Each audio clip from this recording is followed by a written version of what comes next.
చూడండి, మనకి సమ్మర్లో వచ్చే పంటల్లో వేరుశనగ పంట అనేది మెయిన్ అనమాట.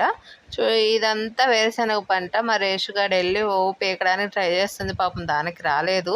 ట్రై చేయగా ఒక పీకిందనమాట. చూడండి, ఇంకా అవన్నీ కోసుకొని మా అన్నయ్య ఒకటి, మా బావ ఒకటి వేసుకుని తీసుకొస్తున్నారనమాట. అవి చూడటానికి గోతాల్లో ఎక్కువగా అనిపిస్తున్నాయి. మనం అవన్నీ కోసేస్తే చాలా తక్కువ వచ్చేస్తాయి అనమాట. ఆ కొమ్మలే ఎక్కువ ఉంటాయి. మనకి తోట కూడా అంతే ఎక్కువగా అనిపిస్తుంది. ఒలిచే లోపుకి చాలా తక్కువ వస్తాయి అనమాట పల్లీలు. అందుకే మనకు కొంచెం కాస్ట్ ఎక్కువ ఉంటుంది, వేరియేషన్ అనేది.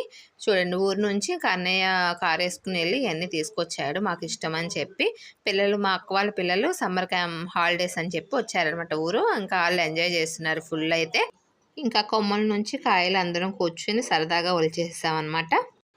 మాకు వీటికే ఇంత కష్టపడుతుంటే మేము, ఇంకా రైతులు ఎంత కష్టపడితే పంట చేతికి వస్తుందో మీరే ఆలోచించండి.